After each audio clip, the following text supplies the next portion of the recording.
Uma pesquisa realizada pela Leve, uma fintech de educação financeira, entre novembro e dezembro de 2021, apontou que 52% dos entrevistados não possuíam ou não sabiam como montar um planejamento financeiro, o que pode gerar dívidas ou mesmo gastos desnecessários.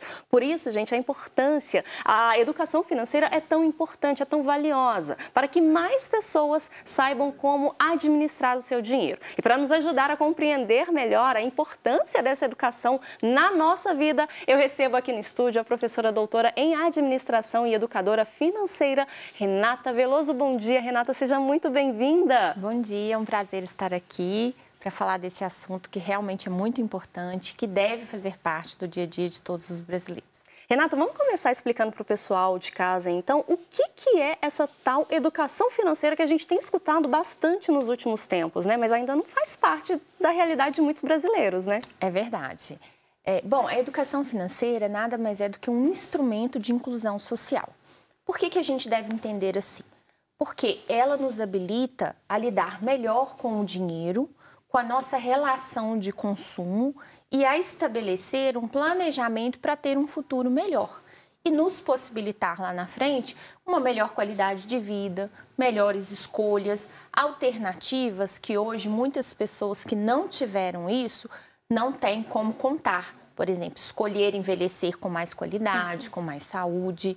Então, a educação financeira, quanto mais cedo ela fizer parte da nossa vida, ela nos possibilita um futuro melhor. E desde pequenininha, né? A gente viu na reportagem, pequenininha já sabendo, já tendo essa consciência que o dinheirinho deve ser guardado para realizar algo que ela deseja muito. Ter essa consciência, ela pode ser em qualquer época da vida, né? Mas o ideal é que comece desde pequenininho. Exatamente. É muito importante que os pais estabeleçam esse contato das crianças desde cedo com uma relação saudável com o dinheiro.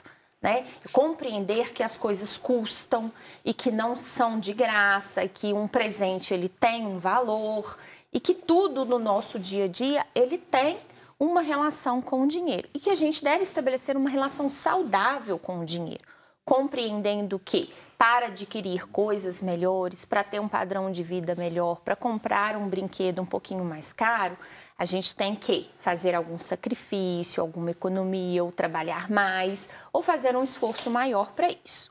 Tanto que, se a gente fizer uma conta rápida, uma economia de mais ou menos R$350 ao longo de 20 anos, estabelece para você cerca de R$1 milhão. Se você começa aos 40 anos, você já vai ter que investir R$1.300. Então, isso nos mostra que quanto mais cedo a gente tem essa relação saudável da educação financeira, compreendendo como poupar é importante, mesmo que a gente comece com muito pouco, lá no futuro faz uma diferença grande. E que diferença, né? Uma diferença de R$1.000 aí de investimento, né? Só de entrada ali, R$1.000 de diferença se você começar, né, um pouco mais tardiamente. Mas é sempre tempo de começar, né, Renata? Exatamente. Sim, não tem idade para começar. É claro que algumas adaptações a gente vai ter que fazer. Então, se eu começo mais tarde, a minha contribuição para essa poupança futura tem que ser um valor maior. Se eu começo mais cedo, essa contribuição de poupança pode ser um valor menor.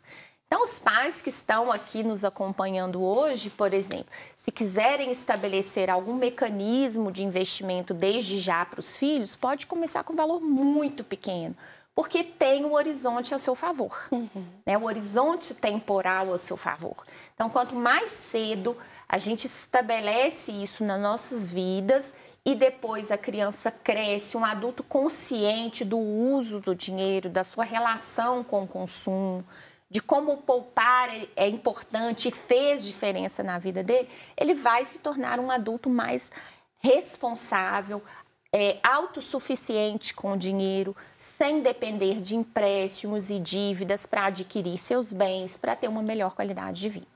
E aí você já pode pensar, né, que seu filho, seu afilhado, seu sobrinho, seu neto, já está vislumbrando ali uma educação financeira que vai levá-lo à independência financeira também, né, que é tão sonhada por muitos brasileiros, né? Exatamente. E o que é a independência financeira, né? É um momento em que os nossos investimentos, eles geram rendimentos suficientes para cobrir o nosso custo de vida. Então, por exemplo, se R$1 milhão me render hoje a 1% ao mês, R$10.000, e R$10.000 são suficientes para cobrir meu custo de vida, então eu tenho independência financeira. Pode ser um valor menor, aqui simbolicamente a gente usou esses valores. Mas a independência financeira é este momento em que os meus investimentos, o fruto deles, cobrem todos os meus gastos. E aí eu consigo ter o que a gente sonha, que é liberdade. É escolher se você vai viajar, como que você vai gastar aquele dinheiro, como que você vai viver. Sem se preocupar com que a maioria das pessoas, quando chega numa idade mais avançada, se preocupam, que é ter o mínimo para sobreviver. É como se fosse uma sementinha, né, Renata? Que a gente planta ali, vai regando mês a mês, de tempos em tempos, para que futuramente ela realmente dê frutos. E o fruto dessa árvore que a gente está plantando lá no comecinho da vida de uma criança, por exemplo, é a independência financeira, essa liberdade de escolha, né? Sim, sim. Adultos mais conscientes com dinheiro fazem planos melhores de vida, empreendem melhor, têm mais tranquilidade para buscar carreiras que os satisfaçam. São adultos mais felizes, mais realizados, sem dúvida. E como que as pessoas... Porque, assim, muita gente pode, né, torcer o nariz um pouquinho para a educação financeira, porque automaticamente tem a ver com números, né? E muita gente ainda tem uma certa resistência em relação a números. Falo por causa própria, porque eu tenho uma certa dificuldade. Mas como a gente pode transformar essa educação financeira, né? Trazer esse conceito para a nossa vida de uma maneira mais leve, mais tranquila? Bom, vamos lá. Não precisa ter conhecimentos avançados em matemática para investir. O que a gente precisa mesmo são as 4 operações, saber multiplicar, que a gente quer multiplicar o dinheiro, saber somar, dividir, enfim, subtrair jamais. Mas, basicamente, são as 4 operações. Não tem nada muito complexo, tá? A capacidade do dinheiro multiplicar, ele tem a ver com a variável tempo, que é o único mecanismo exponencial da fórmula do juro composto. Então, quanto maior o horizonte temporal eu tenho, maior a capacidade do meu dinheiro multiplicar ao longo do tempo e com a rentabilidade que eu vou buscar, que eu vou perseguir. Por exemplo, hoje, com as taxas vigentes, a gente tem uma diferença de mais de 8% numa aplicação de renda fixa segura com a poupança tradicional. Então, é uma diferença de 13,75 para 6. É muita coisa, né? São muitos pontos percentuais acima e, com isso, a gente consegue ainda corrigir o nosso dinheiro pela inflação. Não perder o poder de compra pela inflação. E são aplicações muito simples que a gente tem acesso facilmente através de sites gratuitos. Não é difícil, é só você abrir uma conta e estabelecer o valor que você quer, escolher a aplicação adequada para o seu investimento e fazer isso todos os meses religiosamente, como um hábito mesmo. Então, o hábito e a disciplina são mais essenciais do que o conhecimento matemático para investir. E sempre aqui no Manhã da Piedade, né, sempre quando a gente fala sobre metas, sobre futuro, eu acho que a palavra que rege a conversa é planejamento. E é se planejar, né, Renata? É se planejar para tirar ali todo mês aquele valor, porque é como se você estivesse se pagando, né? Você está pagando o seu futuro ali, né? Exatamente. Eu costumo dizer o seguinte, né? É um sacrifício que a gente faz no eu hoje, para ter um eu futuro melhor, mais tranquilo. E é exatamente isso, né? É você ter a disciplina de todos os meses separar parte do seu orçamento para aquele investimento. Então, é o dinheiro sendo trabalhado para você, né? Colocar o dinheiro trabalhando para você, ao invés de só trabalhar para ter dinheiro. É fazer o contrário, né? É a gente nos premiar em relação a todo o nosso esforço, a todas as nossas horas despendidas com o trabalho. Então, realmente passa por uma questão até comportamental, né? Investir bem, nos organizar financeiramente, fazer um bom planejamento de futuro, passa por uma questão comportamental. Eu entender que algum sacrifício hoje eu preciso fazer para ter um bem-estar maior no futuro.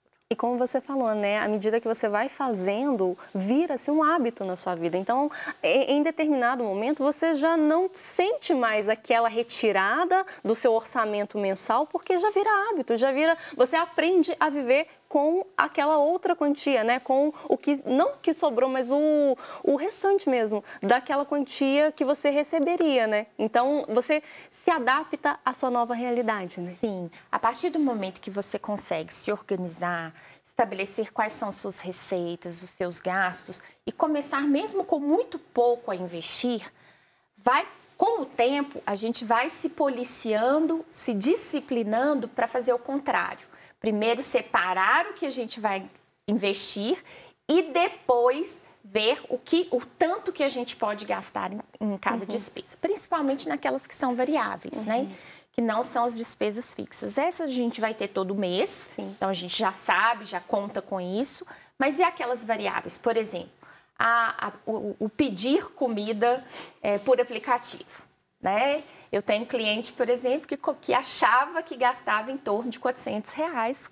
Quando foi realmente anotar tudo, viu que era R$1.500. Gente, né? Então ela falou, então meu ralo é esse aqui. E eu não tinha noção disso. Então, é estabelecer esse tipo de controle. E na medida que a gente vai se disciplinando, a gente começa a mudar essa mentalidade, né? O uso do dinheiro, ele começa a ter um valor diferente, que é o que a gente chama de psicologia financeira.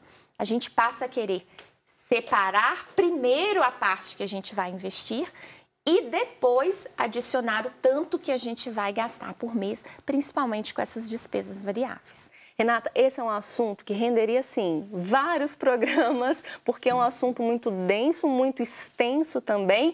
E eu tenho uma boa notícia para você que está aí em casa, porque a Renata, a partir de hoje, então, ela volta toda semana para trazer alguma dica, né? Você falou aí alguns termos que podem ter ficado meio, né, confusos para o pessoal de casa, renda fixa, renda variável, enfim, você volta, então, durante o mês para explicar para a gente o que seria cada um desses termos e descomplicar a educação financeira, combinado? Combinado. E quem tiver mais dúvidas também pode procurar nas redes sociais, né? Exatamente. Então, as minhas redes sociais estão abertas, elas vão ser colocadas aqui. Podem mandar dúvidas aqui para a edição também, que eles entram em contato comigo e a gente elabora, né, toda a resposta para essas dúvidas também e traz isso para um novo programa. Perfeito. Renata, mais uma vez, muito obrigada por nos introduzir nesse assunto, que é um assunto muito importante e que a gente precisa falar, que é educação financeira. Correto. Estou às ordens. Foi um prazer estar aqui com vocês. Muito obrigada pelo convite. Até semana que vem agora. Até lá.